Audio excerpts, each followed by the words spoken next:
मैं पहले ही बता चुका हूँ, क्लाइंट हैंडलिंग के कई तरीके हैं।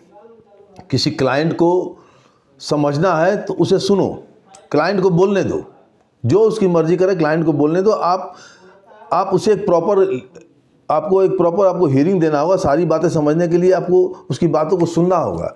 कई तरह से सुना जाता है, एक सिंपल लिसनिंग होता है और एक एक्टिव लिसनिंग होता है।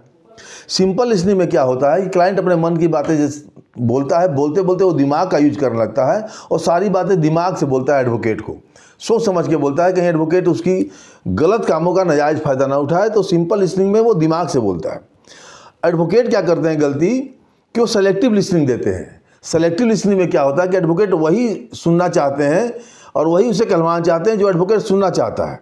तो आपको सेलेक्टिव लिसनिंग से बचना है। सिंपल लिसनिंग का तो ठीक है जब वो क्लाइंट अपने दिमाग से बोलता है, लेकिन सिंपल लिसनिंग के बाद एक तीसरी हियरिंग होती है, वो होती है एम्पैथेटिक लिसनिंग।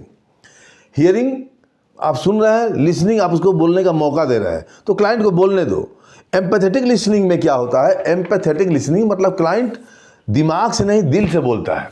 फिर वो एडवोकेट से खुल जाता है, वो सारी बातें बताता है, अपनी गलतियां भी बताता है। जब सारी बातें खुल के सामने आती है एडवोकेट के सामने, एम्पैथेटिक लिसनिंग जिसको कहते हैं, तो आप सारी बातों को एक तरह नोट कीजिए और नोट करने के बाद आप एम्पैथेटिक लिसनिंग से धीरे धीरे क्रिटिकल लिसनिंग की तरफ बढ़िए। क्रिटिकल लिसनिंग में क्या होगा कि आप इन्फॉर्मेशन गैदर करेंगे, उसको नोट करेंगे। इसमें आप लर्निंग करेंगे केस के बारे में, learning and gathering of information.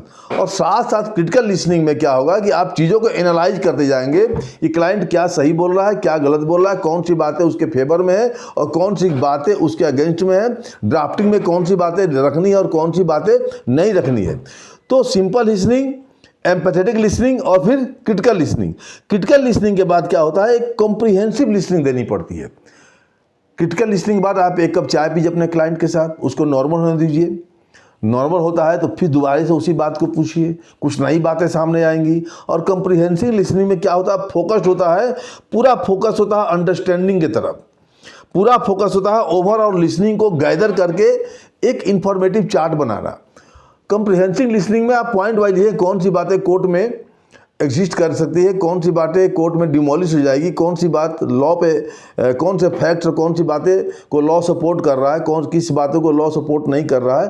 तो आपको एक प्रॉपर लिसनिंग देनी होती है। आप क्लाइंट को बोलने दीजिए। जब अच्छे से बोलेंगे तो आप क्लाइंट को समझेंगे और जब क्लाइंट को समझेंगे तो अच्छे से आप क्लाइंट को हैंडल कर पाएंगे।